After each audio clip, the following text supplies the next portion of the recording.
Ernakulam CUSAT metro സ്റ്റേഷനിൽ സുരക്ഷാ ഉദ്യോഗസ്ഥർക്ക് നേരെ യുവാവിന്റെ കയ്യേറ്റ ശ്രമം. സുരക്ഷാ ഉദ്യോഗസ്ഥരെ അസഭ്യം പറഞ്ഞ് കയ്യേറ്റം ചെയ്യാൻ ശ്രമിച്ചു. ഇയാൾക്കായി പോലീസ് തിരച്ചിൽ ആരംഭിച്ചു.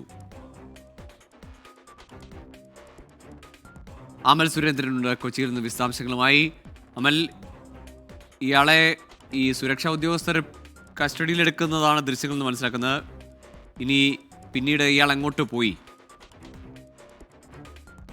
ഗൂഗിൾ എന്തായാലും എറണാകുളം സിറ്റിയിൽ ലഹരി ഉപയോഗിക്കുന്ന യുവാക്കളുടെ വിളയാട്ടം തുടങ്ങിയിട്ട് നാളുകളായി. ഇതിനു മുൻപും പോലീസിന് നേരെയുള്ള ഇത്തരത്തിൽ ലഹരി ഉപയോഗിച്ചുകൊണ്ടുള്ള യുവതിയുടെയും യുവാവിന്റെയും ഒക്കെ ആക്രമണങ്ങൾ നമ്മൾ കണ്ടതാണ്. ഏതായാലും നമുക്ക് കിട്ടിയ ദൃശ്യങ്ങളിൽ ഈ യുവാവ് മെട്രോയുടെ സുരക്ഷാ ജീവനക്കാരെ, അതായത് കുസാറ്റ് മെട്രോ സ്റ്റേഷനിലെ സുരക്ഷാ ജീവനക്കാർക്ക് നേരെ അസത്യവർഷം നടത്തുകയും അവരെ കയ്യേറ്റം ചെയ്യാൻ ശ്രമിക്കുകയുമാണ് നമ്മൾ കാണാൻ സാധിക്കുന്നത്.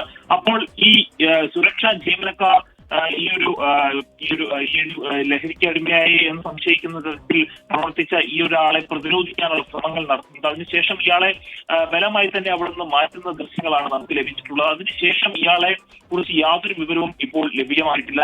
ഈ പരിസരങ്ങളിലുള്ള കളമശ്ശേരി പോലീസ് സ്റ്റേഷന്റെ പരിധിയിലാണ് ഈ ഒരു സംഭവം നടക്കുന്നത്. എന്നാൽ കളമശ്ശേരി പോലീസ് സ്റ്റേഷനിൽ നമ്മൾ ബന്ധപ്പെട്ടപ്പോൾ ഇത്തരത്തിലൊരു സംഭവം ഉണ്ടായതായി കളമശ്ശേരി പോലീസ് സ്റ്റേഷനിൽ നിന്ന് യാതൊരു ശരി അമൽ, ഏതായാലും ഈ സുരക്ഷാ ഉദ്യോഗസ്ഥർ എന്തുകൊണ്ട് അയാളെ പിടികൂടിയിട്ട് അല്ലെങ്കിൽ അങ്ങനെ ഒരു പ്രശ്നം ഉണ്ടാക്കിയ ആളെ പോലീസിന് കൈമാറിയില്ല എന്ന് അറിയില്ല. ഏതായാലും ഇപ്പോൾ ഇയാൾക്ക് വേണ്ടിയുള്ള തിരച്ചിൽ നടക്കുന്നു എന്നതാണ് അമൽ സുരേന്ദ്രൻ നൽകുന്ന വിവരം.